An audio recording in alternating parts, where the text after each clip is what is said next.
One stormy Sunday morning, a disparate crowd filled the massive hall of Holy Ground Ministries. Whispers rippled through the rows as they raised their necks to catch sight of Prophetess Patricia, popularly known as Mama Sight It All. Some said she could peer straight into a person's soul, revealing secrets no one could ever know. Others swore that she had the power to speak directly with God. But today, something unsettling hung in the air. Just then, a scream echoed from the side of the hall. A lady named Agatha, one of Mama Sight It All's trusted aides, rushed to the front, wide-eyed and shaking. She did it again. Mama heard a cripple. The congregation erupted in cheers, but Elizabeth, a quiet churchgoer who had attended for months, noticed something strange. She had seen this very crippled man walking around the market just days before. Doubt clawed at her heart, but who would believe her? Mama Sight It All was powerful, untouchable. Her followers would fight to protect her. Years back, Patricia had been a simple girl from humble God-fearing family. Her parents raised her to be honest, devoted, and to walk in the light. She would be shining the hope of their church, leading Sunday school, organizing prayer meetings, and singing in the choir. Everyone adored her, and some even said she was destined for greatness. But no one foresaw how her path would twist in such a dark direction. Years later, after struggling to build her ministry without success, Patricia attended a grand conference for pastors. There she met several famous preachers who seemed to hold a secret power. The leader, Pastor Benji, pulled her aside. "You are trying to be godly, but you will never make an impact until you are willing to sacrifice." He talked about a special ceremony, one that would require a significant offering from her. At first, Patricia hesitated, but Pastor Benji promised her it would grant her the influence she desperately sought. Driven by her desire to succeed, she agreed. That night, she participated in a strange ritual, giving up her chance to ever have children as an offering. The pastors gathered around, chanting while Patricia's heart pounded with a mixture of fear and anticipation. When it was over, she felt an air power settled around her like a dark cloak. She couldn't explain it, but something had changed. After returning from the conference, Patricia's fortune began to shift. People started flocking to her services, and soon, the entire country heard of Mama Sight It All. Her church began filling up with members from every corner of Nigeria and beyond. Her fame grew, and with it, her wealth. But this was only the beginning. Unknown to her followers, Prophetess Patricia, the woman they worshipped as Mama Sight It All, was far more than just a deceitful prophetess. Beneath her human exterior lay an ancient sinister secret. Patricia was a half-human, half-serpent, a hybrid of darkness whose origin traced back to a mysterious underwater convent she had entered after joining their cult. Every midnight, she would disappear from her luxurious mansion, leaving the world of mortals behind. In the dead of night, she would shed her human form and transform into a creature with skills as dark as midnight. This transformation marked her journey to the underwater kingdom, where her true allegiance lay. Patricia would slip silently into the river behind her mansion, vanishing beneath the waters as if swallowed by the very earth itself. There, in the depths, she would join her occultic brothers and sisters, other pastors and prophets who had pledged themselves to the marine kingdom. There, they shared twisted wisdom, dark strategies, and skills to keep their congregation bound in deception. For Patricia, this was where she drew her power.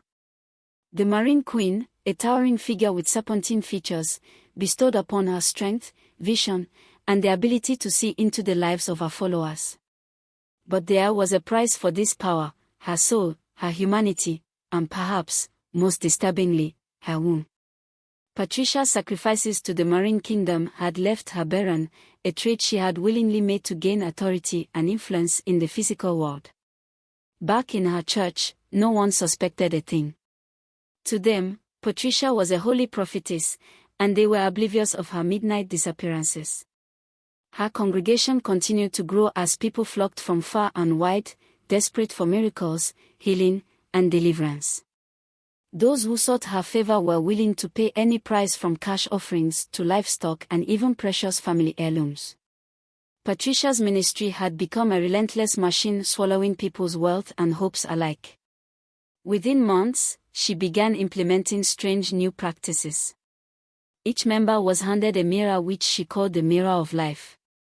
This mirror, she would say with a commanding tone, is blessed by the Almighty Himself. Every morning, look into it, speak to it, and you will see parts of your spirit that need healing. Her congregants cherished these mirrors, believing they were on a path to spiritual growth. But in reality, the mirrors were tools connected to the marine world. Through them, Mama could peer into her members' lives, studying their weaknesses, secrets, and fears. One Sunday, Mama called a young woman named Kemi to the front. "Last night, you argued with your husband about his job, didn't you?" she said, a sly smile crossing her lips. Kemi gasped, "How did you know?" The congregation erupted into a frenzy, marveling at Mama's ability to know every detail of their lives. In truth, she had used her mirror to summon Kemi's spirit in the night before, gathering all she needed to make the revelation sound divine. The church soon introduced holy water and miracle oil, bottled with simple labels but sold at exorbitant prices. Patricia would wave her hands over the items, claiming that they could cure any sickness, fix any marriage, and even bring financial blessings. When Elizabeth saw a struggling mother give her last savings for a tiny bottle of miracle oil, she clenched her fist, feeling her suspicions deepened. The next Sunday, Prophetess Patricia's voice echoed through the church as she scanned the congregation with piercing eyes, her gaze landing on a young man seated in the middle row. His name was Obiora, a quite newly returned graduate who had just come back from overseas with his mother to visit Patricia's church. Having heard of Mamesi et al. And her supposed divine revelations, they thought it was wise to seek a blessing. Patricia's face lit up as she beckoned Obiora forward. "Young man, please come forward." Obiora hesitated, but his mother nudged him, whispering, "Go, this could be your blessing." As Obiora stepped up to the front, Patricia raised her hand in what looked like a gesture of divine revelation. She took a deep breath, then announced dramatically, "The Lord has revealed something troubling to me, my son." The congregation was silent, hanging on every word. Patricia looked at Obiora with a heavy gaze, shaking her head slowly. "Young man, your life battery is running dangerously low. I see darkness ahead if nothing is done." Obiora felt his heart begin to pound. Life battery. He didn't understand, but he could see Patricia's grave expression. He swallowed nervously. "Mama, please, what does that mean?" Patricia placed a comforting hand on his shoulder and lowered her voice so the tension in the air thickened. "It means, my son, that if something isn't done quickly, you won't live to see your 30s. Marriage, children, all of that will be lost to you unless you act now." Obiora's face turned pale. His mother gasped, clutching her chest in fear. But Patricia continued, raising her hand as if bestowing hope on him. "The Lord has provided a solution. There is a way to renew your life battery, to ensure you live a long and prosperous life." She leaned in closer, her eyes narrowing with intensity. "You must make a sacrifice, a powerful seed, something that costs you deeply. For the Lord blesses those who give from their hearts." Obiora's mother held him tight, her eyes wide with worry. What? What kind of sacrifice, Mama?" she stammered.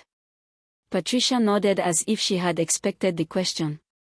"The Lord has directed me," she said, her voice dropping to a hush, "that your son's life can be renewed with the sacrifice of a cow. Not just any cow, but one that symbolizes a new life, strong, healthy, and without blemish." Obiora's mind reeled at the thought.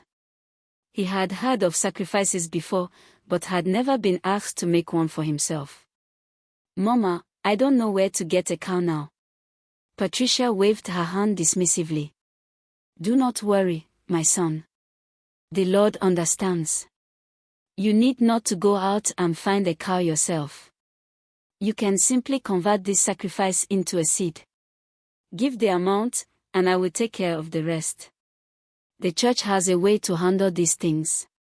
You just need to be obedient and trust in the word of the Lord. Obiora's mother whispered frantically in his ear, urging him to comply.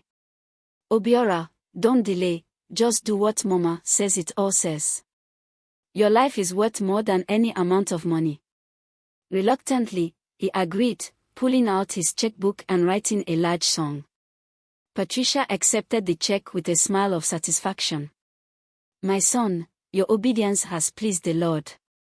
Your life is now in God's hand, and He will reward you for your sacrifice. Relieved but still shaking, Obiora returned to his seat, his mother clinging to him and thanking the prophetess profusely. But what he didn't know was that Patricia had no intention of buying any cow or offering any sacrifice. As she did with many others, she took the money straight to her ongoing project fund, adding it to the luxurious mansion she was constructing on the outskirts of town. This wasn't the first time she had used care tactics to squeeze offerings from her congregation, and it wouldn't be the last.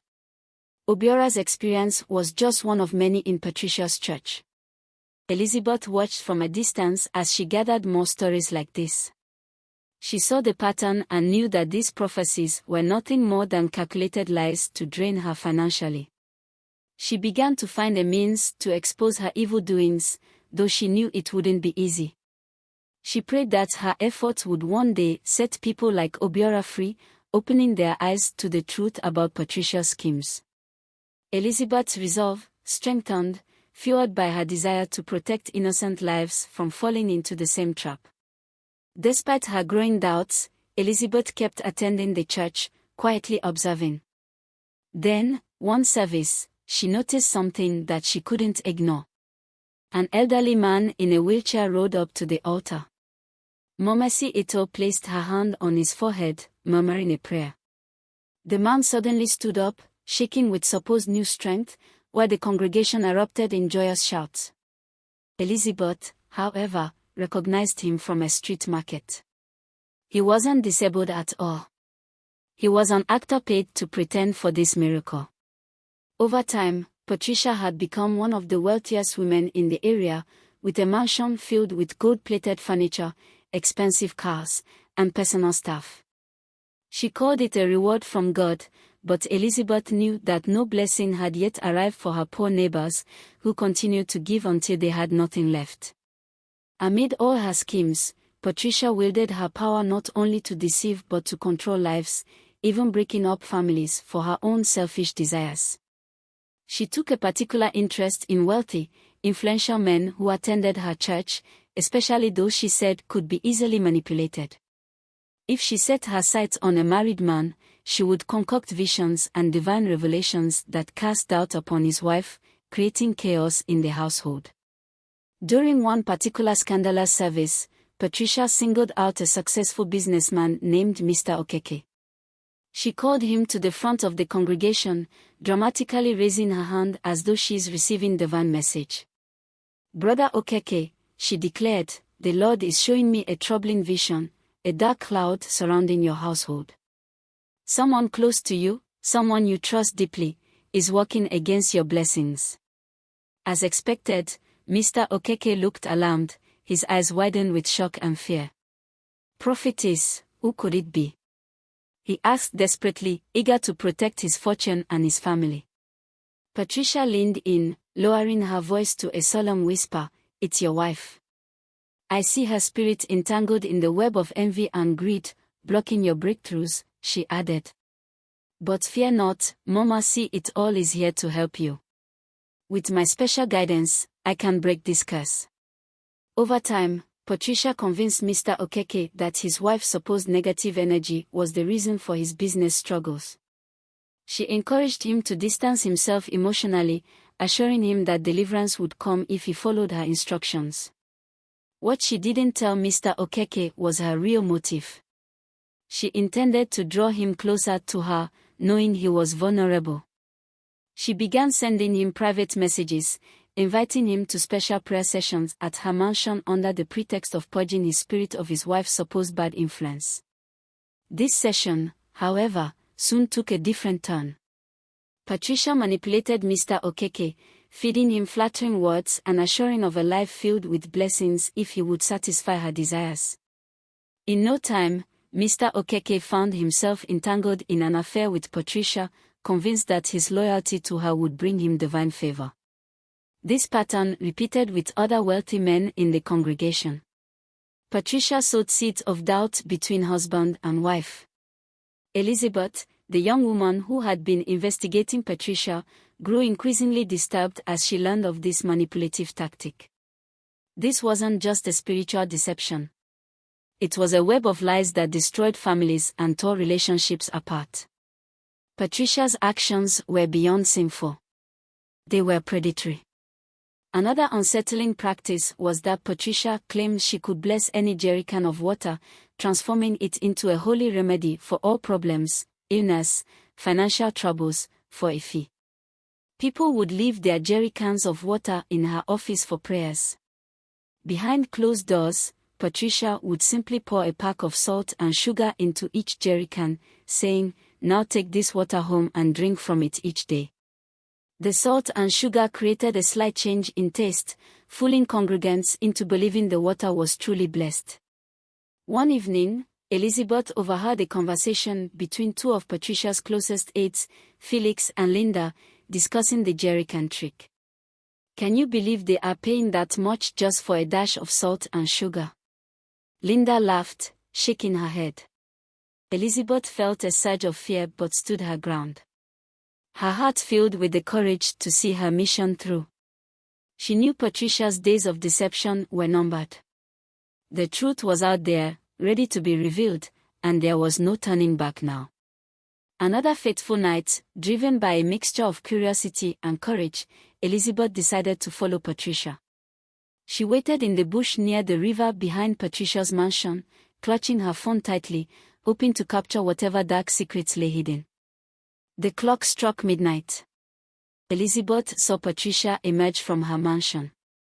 She moved gracefully towards the river, her steps almost gliding across the ground. Elizabeth's heart raced as she watched Patricia pause at the riverbank. The prophetess looked up at the sky and began chanting in a strange language, one that sounded ancient and unsettling. Then, before Elizabeth's very eyes, Patricia's form began to change. Her skin shimmered and scales emerged, covering her body as her legs melded together. Her eyes glowed as she slithered silently into the water, disappearing beneath the surface with a splash. Elizabeth gasped, barely able to process what she had seen. She realized then that Patricia was not just a fraud, she was something beyond human, something malevolent. Elizabeth stumbled back, her mind racing. This truth was more terrifying than she could ever imagine. Patricia wasn't merely deceiving her congregation, she was manipulating them with powers that stemmed from the depths of a dark, occultic world. The next morning, Elizabeth returned to the church, her spirit heavy but resolved. She knew now that her mission was not just to reveal Patricia's fraudulent practices, but to expose the dangerous forces she was harnessing. But Patricia, aware of Elizabeth's growing suspicion, took note. Her piercing gaze lingered on Elizabeth during the service, her smile as sharp as a blade. During the altar call that day, Patricia announced that she had a special blessing for one person in the congregation who was called to serve a divine mission. She fixed her gaze on Elizabeth, who froze as Patricia called her forward. "Elizabeth, come forward." Patricia's voice was smooth but laced with an undertone of menace.